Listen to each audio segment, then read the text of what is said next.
Gopher ice cream. Where is it? It's what's it called? Charlie and Tangles. And I think, hey, Howard, I'm so sorry I didn't see you. I'm not. It's okay. Good to see you again. How you been? Nice to see you. You've been here what, 2-3 times Couple now? of times, yeah. Usually in your office. I'm the Yeah. guy that drools over the Bruce Smith jersey. Yeah, that's right. What city are you from again? I'm from outside Buffalo. What city though? A little town called Lancaster. Yeah, Lancaster. My sisters live in Lancaster and Depew, which is like the same thing. Yeah. Yeah, family's back there. Nice. I came here 30 years ago for school. I just got a text that we're streaming. Okay. They started. So Nobody wants to hear What about time Buffalo. is it? it is 2:29. Okay. So we'll make this quick for you. We've All got right. a lot of people to talk to. Like to get set. Hit it. Okay, perfect. So big news coming in from overnight with the budget getting signed into effect, $600 million going to this dome stadium. What was your reaction when you heard that? Just, ecstatic. We're very happy. As we've been working on this project for over 2 years, we've known that this is going to be something so special for the region and the fans for the Browns. It's a big relief that we're here. We're going to continue to work and make sure that everything is right for this project, but we're just relieved that we've taken such a big step forward in bringing something to the region that's going to be as special as this. What have you had any conversations with the Haslams today after getting that okayed? Yes, we've talked to the Haslam Sports Group early this morning. We're obviously very happy about the governor signing the budget, but there's a lot of work to do. We've been busy all day inside the conference room working on what's next for this project. And what is that? What's next? It's redistricting of the 176 acres that was just purchased by the Haslam Sports Group.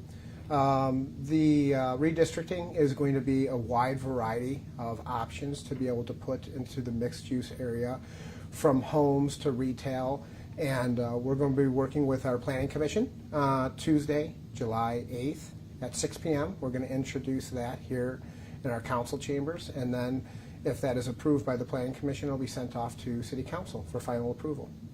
What is that land? So you had to redistrict. What is it right now? Right now, it's industrial zone, U5 in the city of Brook Park, and we're looking to make it anything from a U1 through U6, which gives us a variety of things that it can be. Okay, perfect. Obviously, not everybody is super excited about this move. Ronayne made some comments today that not everybody, even people who live here in Brook Park, are wanting this dome to come to your city. Have you talked to people who live here and kind of gotten their perspectives? Well, first, I haven't seen what the county executive has put out today.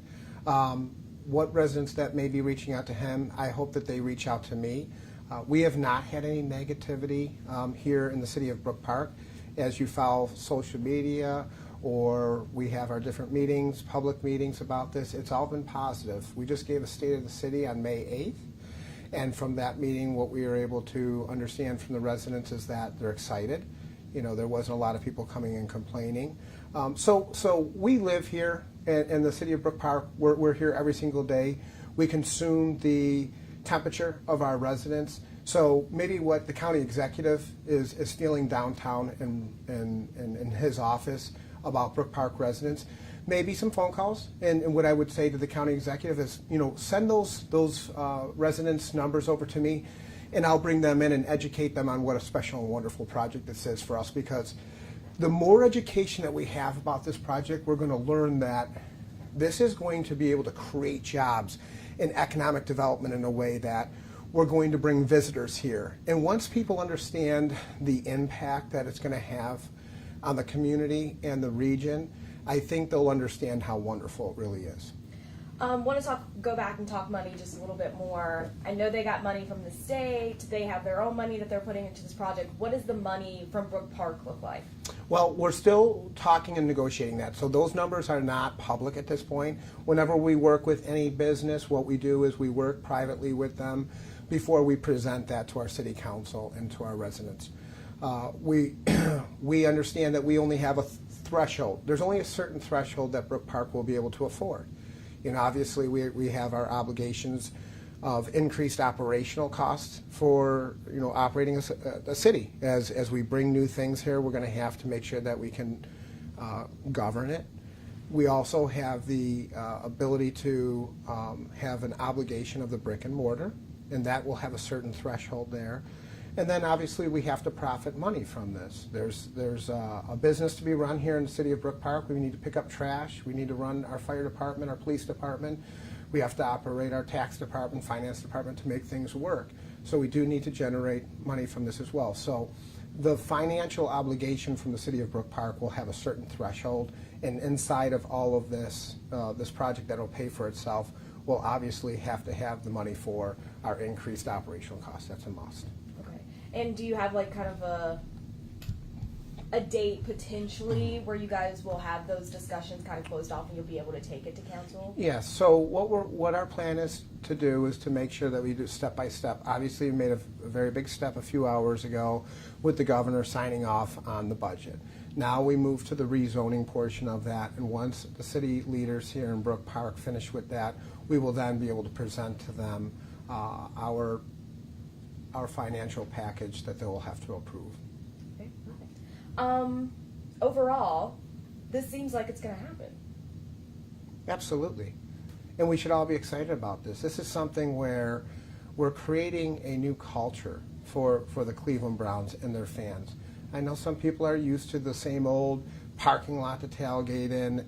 What we're going to do here is build something that is a better experience than what they know today.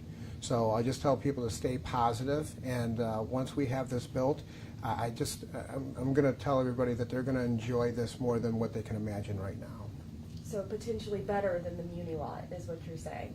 You could potentially. We're looking to put in, double digits, maybe 10 to 14,000 parking spots right in and around the stadium. So people will still be able to come here and tailgate. We're going to change laws here on certain areas of the city where we're going to allow tailgating. Those things are going to still be here. It's going to be a better experience than what they have now. Currently people have to walk up a hill out of the pit or walk for miles just to get to the stadium itself, and we're here to make that experience better in Brook Park. Have you guys talked recently to the airport at all, just about, or ODOT even, just about some of those road changes that might need to happen? We have weekly meetings when it comes to roads, so every week, at least once a week, that study continues to happen. And what we do with our conversations is we're collecting the data, and the airport has been a good partner in this because obviously we have to make sure that traffic flow is just perfect. We can't slow people down from getting to the airport just because there's a game on a Sunday. So when we're done with the traffic study, that stuff will all be public, and that will be here, hopefully here very soon, because we do have to present to our track board in Columbus sometime this fall. Perfect. Anything else you want to add or say to the people that are watching this right now? I just say that this is an exciting project and that they should be ignoring any negative news on this.